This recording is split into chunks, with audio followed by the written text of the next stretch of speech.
for France in Focus. This edition coming to you from in and around the northern French city of Calais, where thousands of people have flocked during the course of the past year, having fled poverty and warfare in their own countries.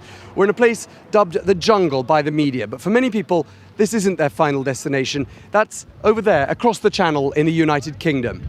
Let's start by meeting one of this camp's residents. His name is Faisal. He's come from Jalalabad in Afghanistan. Tell me about your journey from Afghanistan to Calais. How did you get here?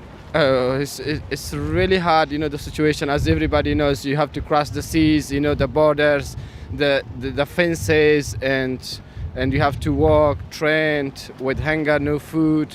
So it's really hard and difficult to make a journey. Calais. And it's been 4 months I'm living in Calais jungle. So basically I wanted to try to go to England. I think it's getting really hard nowadays. People who wants to go to try and they're afraid. I mean, the people who live in jungle, they don't want to go to try because the police violence, the fashion, and there are some people who try to beat refugees. They're not treating them well. So most people, they're afraid to go. Tell me a little bit about your daily life here in Calais. What do you do? There's nothing to do. Always just hoping for a better situation to get across, and I'm learning French now. So there's a jungle book which is really helpful, and otherwise you can pass your time there and stay home and someone to avoid the stress. Do you find people are helping you? Are people helping to make your life here more comfortable? So unfortunately I haven't seen any French people who help here. Even they live close to the jungle. And I've seen some, but not too many. And the most people there are from England, from Belgium, from Netherlands. I have spoke to them, and they can continually to help with the refugees. It's my pleasure. Thank you. Well, thousands of people have travelled from far and wide and ended up stranded in camps just like this one in Calais, unable to go any further. And yet, despite their desperation, there are still people out there who are trying to profiteer and make money out of them. Not far from Dunkirk, around 300 people call the Tetegum camp home. And here, people smugglers have begun infiltrating the groups of migrants. They charge up to 5,000 euros to cross into the UK and have now begun to impose their own law in the camps.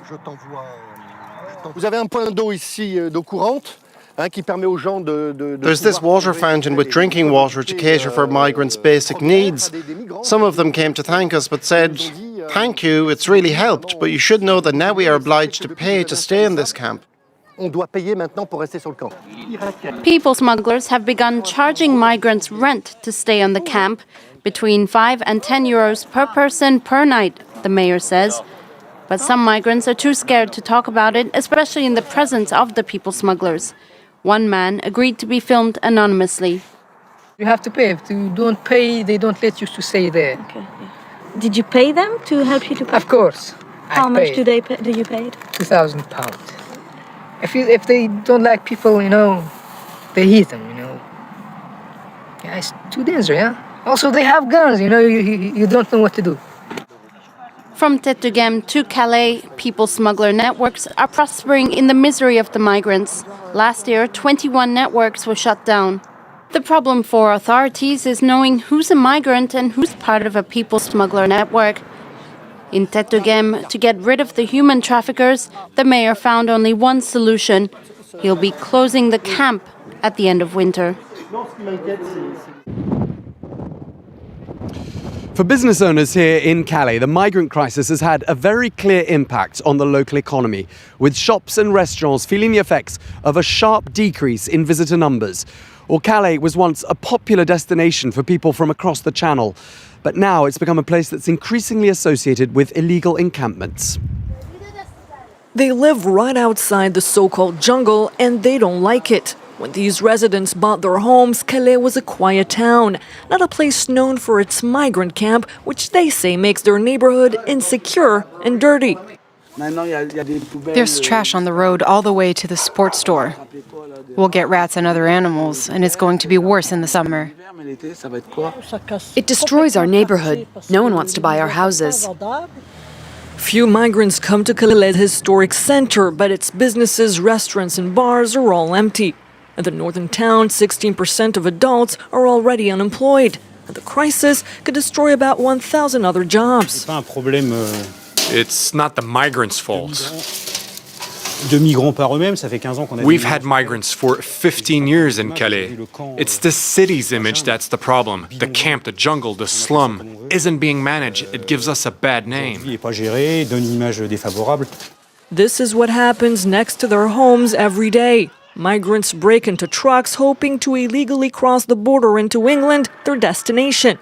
Their sometimes violent attempts to get on ferries have hit the port's business, scaring tourists away. In 2015, travels by ferry were down 10%. And in recent months, many tourists have cancelled their reservations in hotels and camping sites that used to be popular. Every day, clients cancel their reservations because they're scared of the migrants. Here they wrote, "Our children are toddlers. We're concerned because cars are being attacked when they try to get on the ferries." Other British tourists believe Calais is safe and maintain their visits. Meanwhile, some of Calais' residents try to help out the migrants. This woman used to recharge their phones. Afternoon, finish at 3 o'clock because today is special. A help many are happy to get before they leave for the UK. Well, we're now at another camp about 40 kilometres away from Calais in Grande Sainte, which is just outside Dunkirk. And I'm joined by the Médecins Sans Frontières project manager for this area, Angelique Muller. Thank you so much for speaking to us. Just tell us, what is Médecins Sans Frontières focusing its efforts on at this particular camp? So in this current camp, we are doing some medical consultation with a mobile clinic. We are doing the showers as well. We are providing hot shower for people. We implement and we increase the number of toilets as well. And we have a team, outreach team, doing some sensitization, following the sick people, following vulnerable people, doing some hygiene sensitization as well. Are some of the people arriving in a very poor medical condition? What sorts of problems do people typically have? They are completely exhausted, for sure. They have back pain and general pain when they arrived.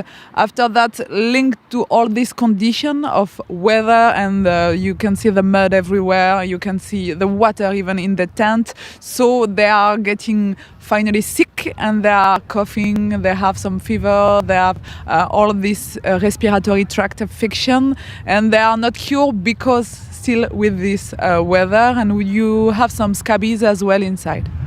I understand there's plans to build another camp not far from here. Is that the solution, to keep building more camps, do you think? It's a solution to give some better way and something human for the people, because they arrive here and they have this poor condition. This is unacceptable.